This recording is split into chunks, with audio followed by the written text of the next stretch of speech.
Hi, my name's Debbie. I'm an occupational therapist, so I specialise in mental health. So for the last 26 years I've worked with people with a mental health condition. However, I believe that we're not defined by diagnosis as human beings. We all get stressed, we all get anxious, we all have challenges to deal with in life, so I specialise in helping people to find ways to cope with that, to find ways to manage stress, to manage anxiety, and we do that as a team, so it's individual to you.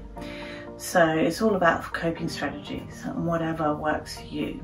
So how does it work? What happens when you come on a hike with me? So I'm a hiking facilitator, and my emphasis is on helping you to enhance your physical well-being and your emotional well-being as well. So we start off with having a chat. I get to know you a little bit. You talk to me if you want to about how you're feeling, about anything that's stressing you out, what makes that worse, what might make that better. And we come up with a plan together with your goals that are specific to you. When we go on the hike or the walk, you can share with me as much or as little as feels comfortable for you.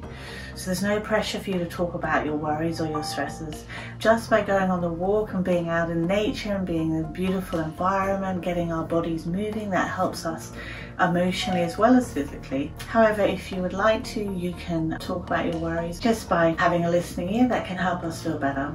Sometimes it's just really good to feel heard, and in the process you might feel like get a different perspective on your worries, and if it feels comfortable for you, we can talk about some solutions that might help. And then the other option is I can do more practical things with you, some strategies that might help with anxiety, stress, panic, even low mood, depression. So some of the things I've done with other people that's been just really helpful is breathing exercises. So we could stop on the walk and do some of that. I could teach you some breathing exercises that are helpful for anxiety. I have a really lovely mindfulness of the senses activity that's really good for anybody, but it can be particularly good if you've got worries in your mind and you're not really present when you're walking. So I can help you to get in touch with your senses and all the beautiful things that are around you, which helps us to, as human beings, to be present and to not be so caught up in our worries and not be so caught up in our head. I can teach you things like finding ways to concentrate better, to feel more motivated. It might be strategies to get going in the morning, for example.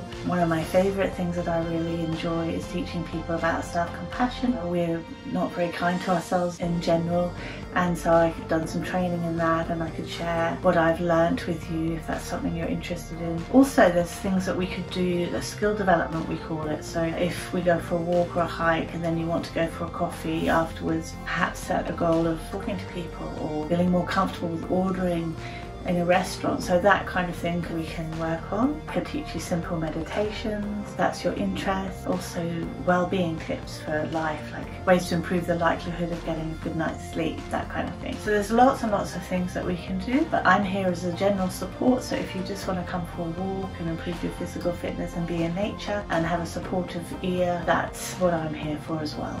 So it's really up to you, and we can work that out together.